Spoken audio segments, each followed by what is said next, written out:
नमस्कार साथियों, मेरा नाम है एसएन भारती और आपका स्वागत है Nikhil coaching centre and Saanvi GS channel के नए वीडियो में। आज है 6 नवंबर 2024। हम लोग 6 नवंबर 2024 से जितने भी करंट अफेयर्स के महत्वपूर्ण क्वेश्चन बन सकते हैं उस सभी पर डिस्कस करेंगे। पीडीएफ आप हमारे टेलीग्राम चैनल से डाउनलोड कर सकते हैं, जिसका लिंक मैंने इस वीडियो के डिस्क्रिप्शन में दे दिया है, तो आप इस लिंक पर जाकर टेलीग्राम चैनल ज्वाइन कर सकते हैं। चलिए शुरुआत करते हैं हम लोग पहले क्वेश्चन से। पहला क्वेश्चन है, विश्व सुनामी जागरूकता दिवस प्रतिवर्ष कब मनाया जाता है? तो विश्व सुनामी जागरूकता दिवस जो है प्रतिवर्ष 5 नवंबर को मनाया जाता है। दुनिया हर साल जो है 5 नवंबर को विश्व सुनामी जागरूकता दिवस मनाती है, ताकि सुनामी के खतरों के बारे में जागरूकता बढ़ाई जा सके और लोगों को प्राकृतिक आपदा आने की स्थिति में पहले से तैयार रहने के लिए प्रोत्साहित किया जा सके। विश्व सुनामी जागरूकता दिवस की स्थापना जो है संयुक्त राष्ट्र महासभा के द्वारा दिसंबर 2015 में की गई थी, और इस बार 2024 का विश्व सुनामी जागरूकता दिवस का थीम क्या है? तो थीम जो है लचीले भविष्य के लिए असमानता से लड़ना। क्या है थीम? लचीले भविष्य के लिए असमानता से लड़ना। आइए हम लोग सुनामी क्या होती है उसके बारे में जानकारी प्राप्त कर लेते हैं। सुनामी जो है समुद्री नीतल पर विवर्तनिक हलचलों के कारण आने वाले तीव्र भूकंप के परिणाम स्वरूप जिन विनाशक समुद्री लहरों की उत्पत्ति होती है उन्हें सुनामी कहते हैं। आइए एक बार फिर से देखते हैं। तो सुनामी क्या है? तो सुनामी जो है समुद्री नीतल पर विवर्तनिक हलचलों के कारण, यहाँ पर जो है विवर्तनिक कहने का अर्थ होता है दो प्लेटों के आपस में जब टकराहट होती है तो उसे क्या कहा जाता है? विवर्तनिक हलचल कहा जाता है। और विवर्तनिक हलचलों के कारण ही तीव्र भूकंप की उत्पत्ति होती है और जिनके परिणाम स्वरूप जो है समुद्री लहरों की उत्पत्ति होती है, और उन्हें ही क्या कहा जाता है? सुनामी कहा जाता है। इन लहरों की गति जो है अपने उत्पत्ति के स्थान पर अत्यधिक होती है। गति कितना होती है? तो गति जो है लगभग 600 किलोमीटर प्रति घंटा होती है, परंतु ऊंचाई काफी कम होती है। ध्यान दीजिएगा, लहरों की गति क्या होती है?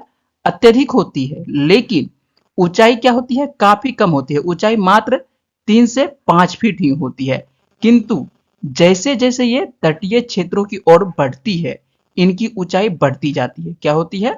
जैसे जैसे ये तट की ओर आती है इसकी ऊंचाई क्या होती है? बढ़ती जाती है और गति कम होती जाती है।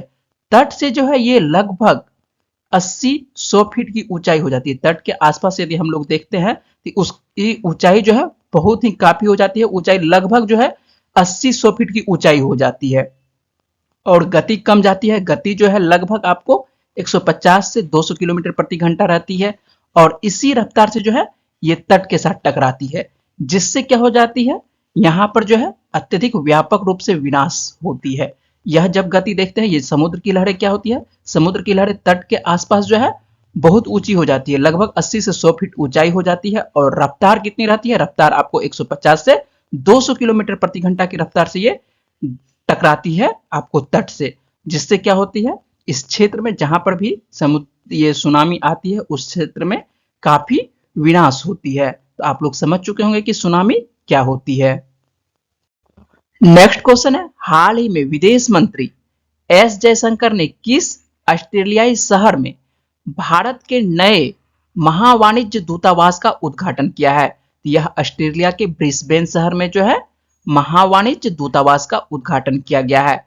और नाम आता है ऑस्ट्रेलिया का, तो हम लोग ऑस्ट्रेलिया के बारे में भी देख लेते हैं। तो ऑस्ट्रेलिया की राजधानी क्या है? तो ऑस्ट्रेलिया की राजधानी कैनबरा है। और ऑस्ट्रेलिया में जो मुद्रा चलती है, कौन सी मुद्रा चलती है? ऑस्ट्रेलियन डॉलर चलती है। और यहाँ के वर्तमान में प्रधानमंत्री कौन है? तो ऑस्ट्रेलिया के वर्तमान में जो प्रधानमंत्री हैं आपको एंथोनी अल्बानीज हैं। नेक्स्ट क्वेश्चन है, 5वां भारत वियतनाम संयुक्त सैन्य अभ्यास विनवॉक्स किस भारतीय शहर में शुरू हुआ है? तो यह जो है भारत के अंबाला शहर में शुरू हुआ है। भारत और वियतनाम सेना का द्विपक्षीय अभ्यास विनवॉक्स हरियाणा के अंबाला में शुरू हुआ है। यह अभ्यास का जो है 5वां संस्करण है और यह 23 नवंबर तक अंबाला के चंडी मंदिर में होगा। और दोनों देशों के बीच पिछले साल जो है यह सैन्य अभ्यास वियतनाम में हुआ था। तो पिछले साल वियतनाम में हुआ था और इस बार भारत में हो रहा है, और भारत के कहां पर?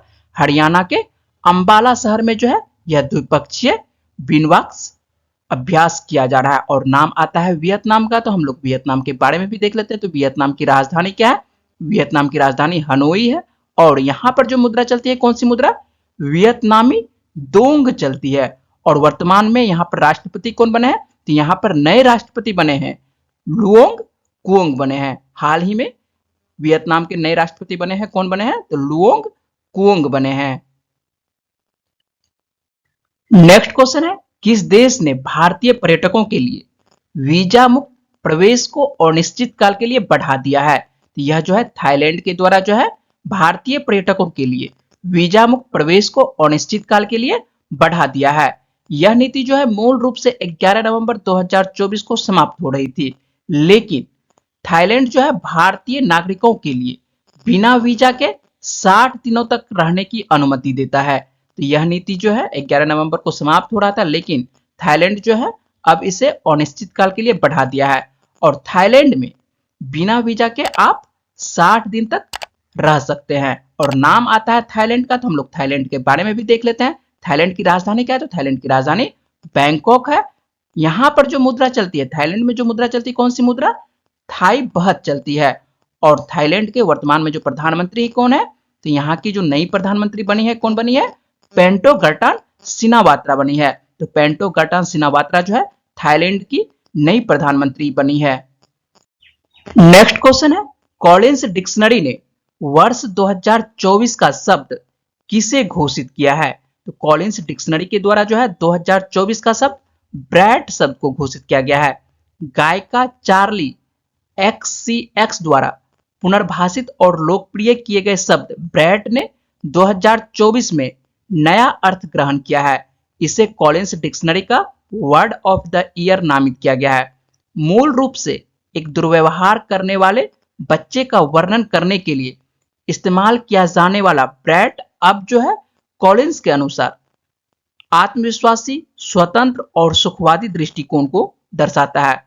पहले जो है यह एक दुर्व्यवहार करने वाले बच्चे के वर्णन के लिए इस्तेमाल किया जाता था, लेकिन ब्रैट शब्द जो है अब कॉलिंस डिक्शनरी के अनुसार आत्मविश्वासी, स्वतंत्र और सुखवादी दृष्टिकोण को दर्शाता है। अर्थ में यह बदलाव जो है चार्ली XCX के हिट छठे एल्बम ब्रैट की सफलता के बाद हुआ है, जिसने एक सांस्कृतिक आंदोलन को प्रेरित किया है। ये जो शब्द आप देख रहे हैं लिखा हुआ, यह लिखा हुआ है ब्रैट शब्द लिखा हुआ है। और इसी ब्रैट शब्द को कॉलिंस डिक्शनरी में शामिल किया गया है। और इसे जो है वर्ष 2024 का वर्ड ऑफ द ईयर नामित किया गया है। और साथ में जो ये आप तस्वीर देख रहे हैं, ये गायिका आपको चार्ली XCX की तस्वीर है। और इन्होंने ही इस शब्द को पुनर्भाषित और लोकप्रिय किया है। नेक्स्ट क्वेश्चन है, जलवायु परिवर्तन के कारण 2011 से 2024 तक हिमालयी क्षेत्र में हिमनद झीलों और अन्य जल निकायों के क्षेत्रफल में कितने प्रतिशत की वृद्धि देखी गई है? यह जो है 10.81% की वृद्धि देखी गई है। जलवायु परिवर्तन के कारण हिमालयी क्षेत्र में महत्वपूर्ण परिवर्तन हुए हैं, जिसके कारण ग्लेशियल झीलों का विस्तार हुआ है। 2011 से 2024 के बीच इन झीलों के क्षेत्रफल में 10.81% की उल्लेखनीय वृद्धि देखी गई है, जो जलवायु और पारिस्थितिकी तंत्र के लिए चिंता का विषय है। नेक्स्ट क्वेश्चन है, इंडिया यामाहा मोटर के नए चेयरमैन के रूप में किसे नियुक्त किया गया है? यह जो है इटारू ओटानी को नियुक्त किया गया है। ये जो आप तस्वीर देख रहे हैं, यह इटारू ओटानी की तस्वीर है। और इन्हें ही India Yamaha motor private limited के नए अध्यक्ष के रूप में नियुक्त किया गया है।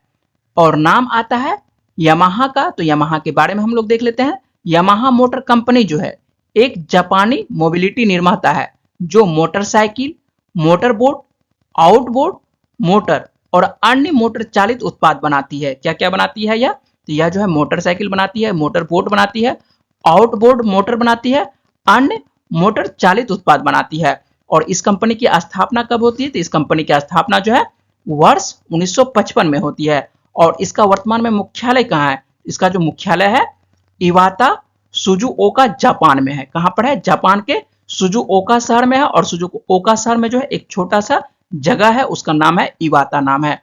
और इसी का आपको इसी कंपनी का जो है इंडिया यामाहा मोटर के नए अध्यक्ष के रूप में या नए चेयरमैन के रूप में कौन बने हैं? तो यह जो है आपको इटारो ओटानी बने हैं। नेक्स्ट क्वेश्चन है, महिलाओं को मुफ्त गैस सिलेंडर उपलब्ध कराने के लिए दीपम 2.0 योजना किस भारतीय राज्य में शुरू की गई है? तो यह जो है आंध्र प्रदेश में शुरू की गई है।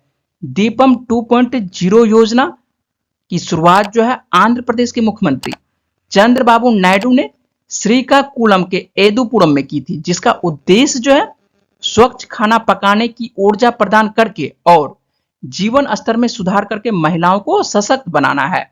यह पहल जो है दीपम 1.0 योजना पर आधारित है, जिसके तहत एलपीजी कनेक्शन और सब्सिडी प्रदान की गई थी और सालाना 3 मुफ्त गैस सिलेंडर दिए जाते हैं दीपम 1.0 योजना के तहत। इसी का पार्ट 2 कह सकते हैं कि लाया गया है दीपम 2.0 योजना, जो कहां स्टार्ट किया गया है? तो यह योजना जो है आपको आंध्र प्रदेश में स्टार्ट किया गया और नाम आता है आंध्र प्रदेश का, तो यहाँ के बारे में भी देख लेते हैं। आंध्र प्रदेश की राजधानी क्या है? तो आंध्र प्रदेश की राजधानी अमरावती है। अमरावती जो है आंध्र प्रदेश की एक तरह से कह सकते हैं कि नवगठित राजधानी है। अभी नई राजधानी यहाँ पर बन रही है अमरावती। आंध्र प्रदेश की नई राजधानी कौन सी बनेगी? तो अमरावती बनेगी। और मुख्यमंत्री कौन है? चंद्रबाबू नायडू है वर्तमान में। और राज्यपाल कौन है? तो एस अब्दुल नजीर हैं। और लोकसभा की कितनी सीटें आती है आंध्र प्रदेश से? तो 25 सीटें आती है और राज्यसभा की 11 सीटें आंध्र प्रदेश से आती है।